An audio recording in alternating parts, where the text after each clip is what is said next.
Hi everyone, it's Aletha Dale. I'm here with Jess the Facts, and he's an artist that's based in Los Angeles, and I want to welcome him to the show.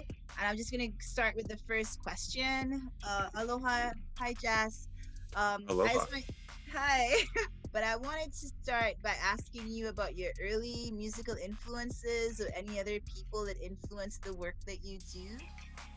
Sure. I mean, the first, if we're talking hip hop, the first hip hop I heard was Biz Markie, and I really was mesmerized by beatboxing and Doug Fresh and Buffy and the early beatboxers, and that was something that really intrigued me.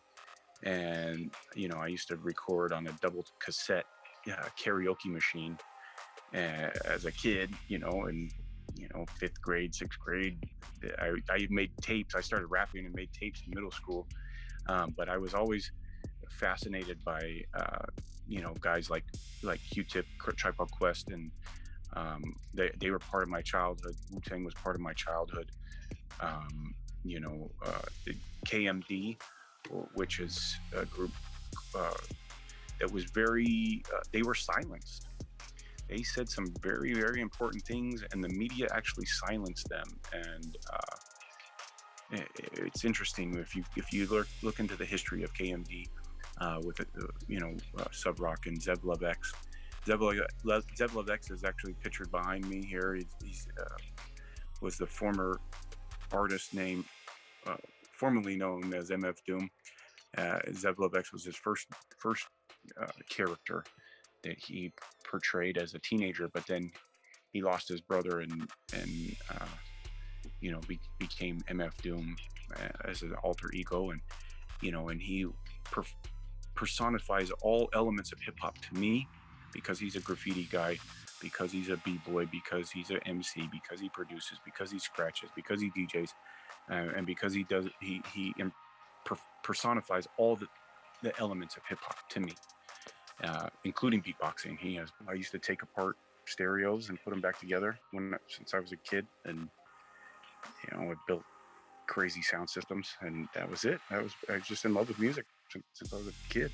Rap is the bastard child of jazz, and jazz is the only indigenous American art form born of a virgin birth in New Orleans, and so America can't claim any other art form other than jazz, and because hip hop is a derivative of jazz, it has to acknowledge jazz in everything that it does, and that's why jazz is special. It's got African rhythms mixed with European chord structure, and it's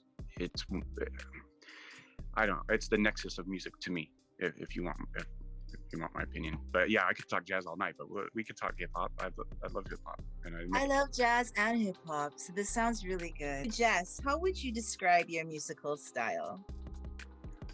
My stuff is made primarily for jazzy hip hop, but also I do very, very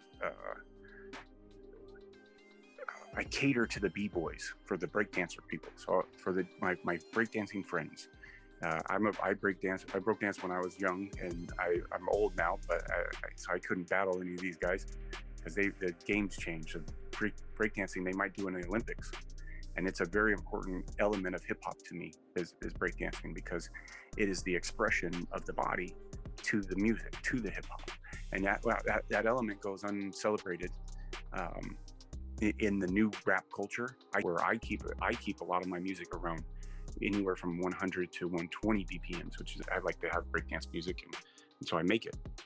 And I like jazz music, so I make it.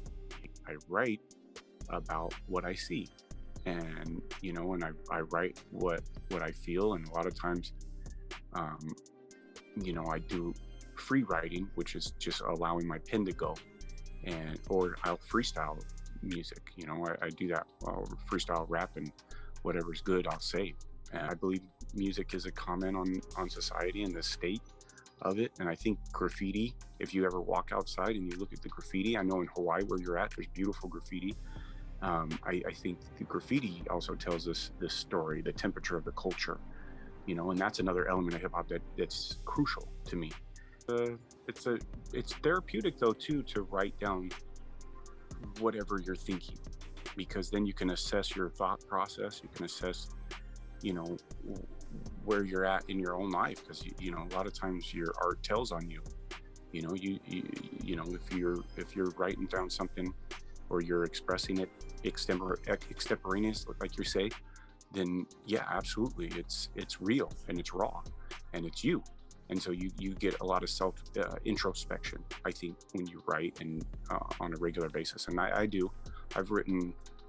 I have 42 albums that I've written to, you know, and countless other projects and stuff that, you know, singles here and there that I've worked with random musicians and hip hop guys. And so I've written a lot. I write damn near every day something. I write a lot of slam poetry too, which is a whole different world. And so in this project that I sent you, the Re-Evolutionary Science is talking about the current need for a revolution in society. The way that the government is toying, and this corporate takeover that is blatant, you know, is there's a necessity, excuse me, to gain power back for the people, for the masses. And the rich keep getting richer, and the disparity of power and wealth is ridiculous. And so, you know, but this album is about that, is about regaining power. There's a song on there called Total Corruption, which is, you know, very deep, and it's about uprising, obviously, against the government, which America may or may not do. You know, they may or may not do it. And that's one of the, another track is, you know, the revolution will be televised, which is a homage to Gil Scott. And, you know, and it pokes fun at how the revolution is being televised, but it's still not a real revolution. It's the narrative that we're being sold. For the mind is the way to control the masses. It's way more powerful than you know, physical force. It's mental force, and they got them. They're winning. The government's winning. Can you talk a little bit about the track you want to play for this week's show? Yeah, I think the track that we're gonna play is a track called Litco versus Everybody. Now, Litco is the first African American owned cannabis dispensary in Los Angeles, and the owner, who is a rapper, he's an old school rapper.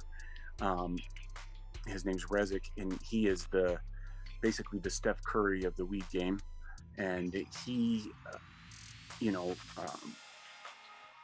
is big part of this California green rush, but keeping it where it's hip hop culture, and very few of them do. I think we spoke about it before. There's this genuine feel if you go into it, most dispensaries, but not Litco. And you know, so the track has him on it, talking his authentic experience and telling a story of his cultivation and all that's his past. And it's an amazing, beautiful thing, because he's a pioneer and a leader. And then there's a guy who's from Belize, ultimately, but grew up in South Central, and he does it, you know, his reggae style on the track, and his name's Eon, but AKA Stark Marshall. And so that track is just about that, the business side of, and the real side of creating that that legal cannabis movement, that green rush, the California green rush. And so it's an interesting concept album, because we talk a lot about that, and Litco presented this album, and so we're, you know, it's Litco versus everybody. You know, it's us versus the world. I got love for a lot of people, you know, the good DJs and people who are about movement and positive change instead of sitting still. That's why I can't stand anybody who sits still and doesn't do anything. They see the injustices and they don't do anything. And you got to do something. Whatever your lane is, you got to do it. And that project, the Re-Evolutionary Science that just came out on July 4th, very purposefully, it came out on July 4th, is about creating change and standing up to those that oppress, those that would hold you down, those that would kill you on purpose, those that would, you know, disrupt your life to make their life better.